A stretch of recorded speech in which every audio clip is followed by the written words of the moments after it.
अस्सलामुअलैकुम नाज़रीन, तारीख की दुनिया में खुश आमदेद।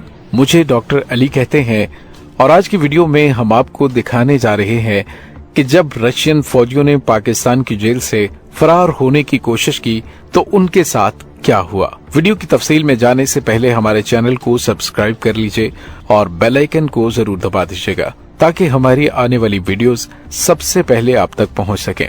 नाज़रीन, पेशावर के जनूब में 24 किलोमीटर दूर एक किला था जिसे बटबीर फोर्ट्रेस कहते हैं। छोटा सा किला 60s के शुरू में अमरीकी स्पेशलिस्ट ने बनाया था, जो कि ह्यूमैनिटेरियन स्टेशन सेंटर के तौर पर बनाया गया था।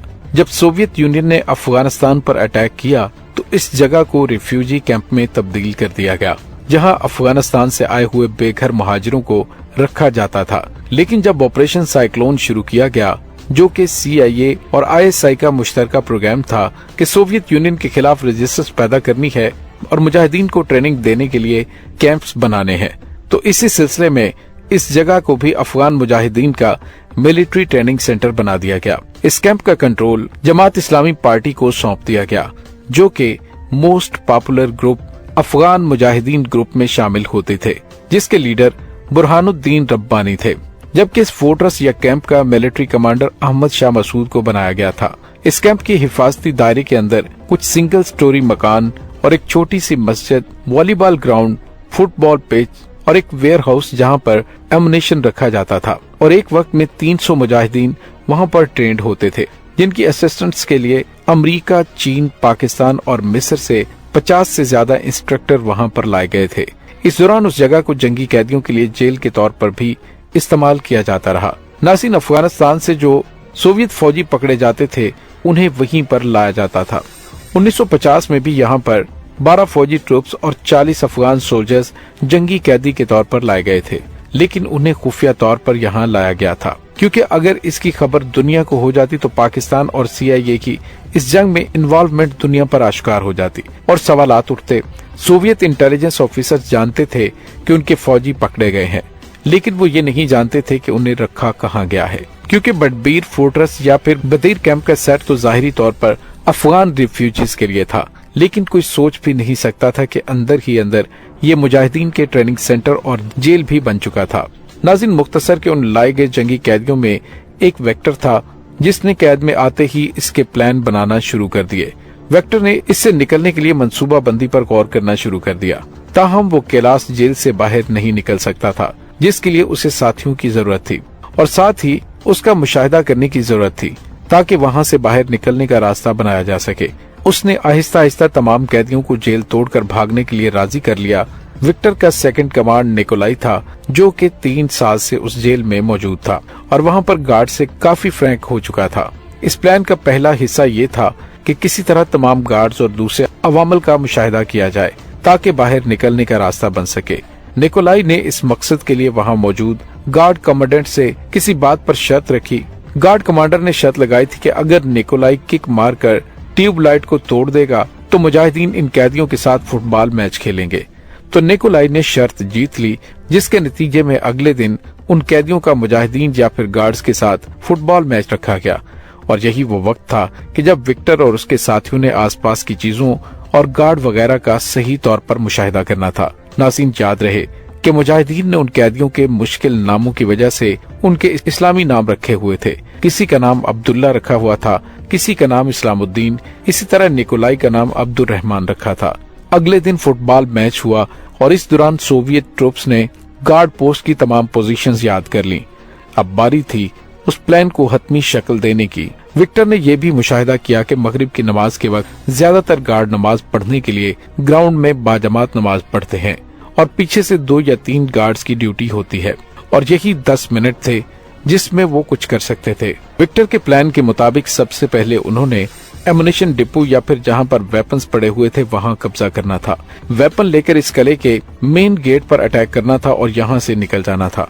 अगर ऐसा ना हो पाता तो दूसरी सूरत में इस किले की रेडियो टावर पर कब्जा करके सोवियत एम्बेसी या फिर आर्मी से कांटेक्ट किया जाना था और उन्हें बताया जाना था कि हमें इस जगह पर कैदी बनाकर रखा गया है।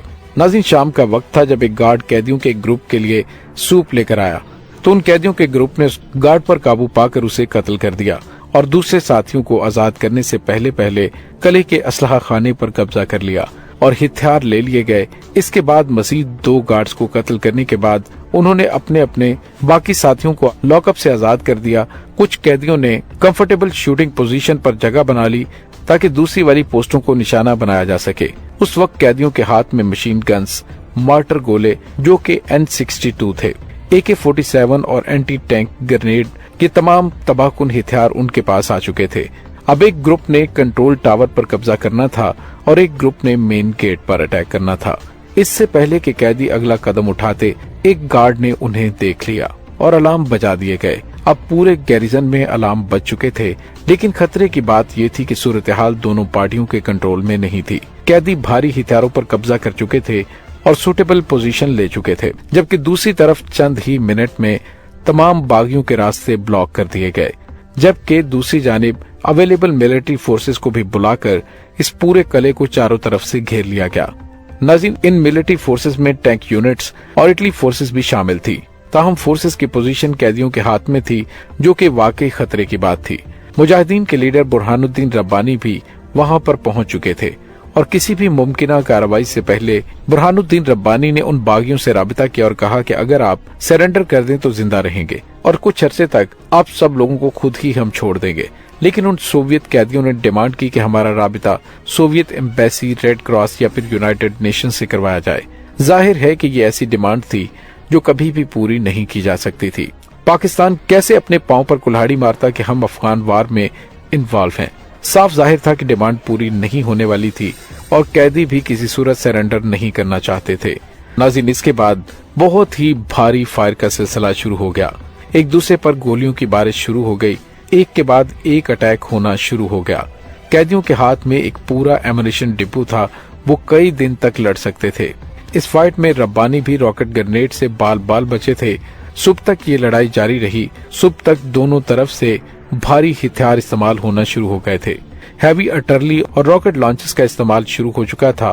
اس جھڑپ میں ایک شیل بلڈنگ کے ایمونیشن ڈپو پر لگا اور بہت بڑا دھماکہ ہوا، جس کی وجہ سے پورا قلعہ تباہ ہو گیا۔ ناظرین، کہا جاتا ہے کہ اس ایمونیشن ڈپو پر BM-21 گریڈ کے 2 ملین کیٹریج بھی پڑے ہوئے تھے اور یہ راکٹ 4 کلومیٹر دور تک گرے تھے۔ اس آخری دھماکے میں ہر چیز تباہ ہو گئی تھی اور اس بلاسٹ میں 100 افغان مجاہدین، 90 پاکستانی سولجرز، 13 پاکستانی آفیشلز اور 6 امریکن انسٹرکٹرز مارے گئے تھے۔